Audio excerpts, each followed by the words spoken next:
পুরান ঢাকায় দর্জি দোকানে বিশ্বজিৎ দাস হত্যা মামলায় জগন্নাথ বিশ্ববিদ্যালয় শাখা ছাত্রলীগের ২১ জন কর্মীর মধ্যে ৮ জনকে মৃত্যুদণ্ড দেওয়া হয়েছে। বাকি ১৩ জনকে যাবজ্জীবন কারাদণ্ড ও প্রত্যেককে ২০,০০০ টাকা করে জরিমানার আদেশ দিয়েছেন আদালত। বুধবার দুপুর 12:30টায় ঢাকার দ্রুত বিচার ট্রাইব্যুনাল ৪ এর বিচারক AVM নিজামুল হক এ রায় ঘোষণা করেন। রায়ে সন্তোষ প্রকাশ করে কার্যকর করার দাবি জানিয়েছে বিশ্বজিতের পরিবার। আলী আহমেদের রিপোর্ট।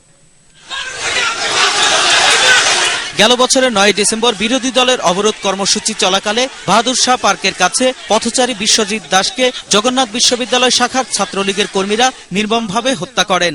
ঘটনার ১ বছর ১০ দিন পর রায় দেয়া হয়। দণ্ডবিধির ৩০২ এর ৩৪ ও ১৪৩ ধারার রায়ে ৮ জনের মৃত্যুদণ্ড ও ১৩ জনকে যাবজ্জীবন কারাদণ্ড দেয় আদালত।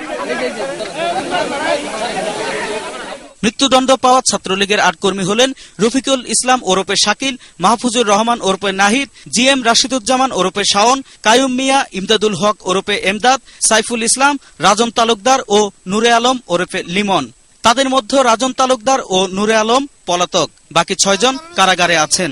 এটা আমরা ফুটেজ এবং তাদের ব্যানারের মাধ্যমে আমরা যেটা প্রকাশ পাইছে সেটা হলো তারা জগন্নাথ বিশ্ববিদ্যালয়ের ছাত্রলীগের কর্মী হিসেবে তারা পরিচিত। ন্যায় বিচার প্রতিষ্ঠিত হয়েছে, এই কারণে আমরা রাষ্ট্রপক্ষ থেকে সন্তুষ্ট প্রকাশ করছি। এ রায়ে সন্তোষ প্রকাশ করেছে বিশ্বজিতের ভাই। সেই সঙ্গে দ্রুত রায় কার্যকর করার দাবি জানিয়েছেন তিনি। এই রায়ে মোটামুটি আমরা সন্তুষ্ট যে না বিচার আমরা পেয়েছি, কিন্তু আমরা চাই যে এটা দ্রুত কার্যকর করা হোক। তবে আসামি পক্ষ বলছেন তারা উচ্চ আদালতে আপিল করবেন। কায়ুম মিয়া টিপুকে মৃত্যুদণ্ডের যে আদেশ দিয়েছে এটা আমরা হাইকোর্টে যাব, কারণ হাইকোর্টে গেলে প্রায় এই মামলাটা যেহেতু তার বিরুদ্ধে কোনো এভিডেন্স সাপ্লাই করতে পারেনি প্রসিকিউশন পক্ষ, এটা খালাস হওয়ার মতো একটি মামলা।